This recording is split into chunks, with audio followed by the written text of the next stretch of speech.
এই কথাটি সবসময় মনে রেখো বন্ধু। এই দুনিয়াতে সবকিছুই হয়তো টাকা দিয়ে কেনা যায়, কিন্তু যদি মা না থাকে তবে তাকে কোনোদিনও আর ফিরে পাওয়া যায় না। চাকরি চলে গেলে আবারও নতুন চাকরি পাওয়া যায়, ঘর ভেঙে গেলেও আবারও নতুন ঘর বানিয়ে নেওয়া যায়।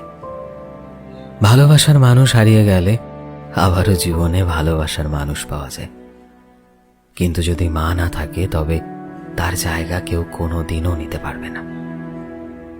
মাকে ছাড়া এই দুনিয়াটা আসলেই অনেক অসম্পূর্ণ।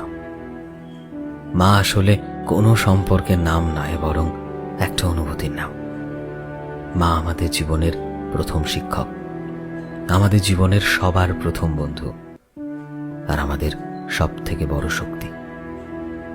তাই মা থাকতে মায়ের গুরুত্ব বুঝতে শেখো, কারণ যদি জীবন থেকে একবার মা হারিয়ে যায় তবে পৃথিবীর সব সম্পদ, পৃথিবীর সব শক্তিও তোমায় শান্তি খুঁজে দিতে পারবে না।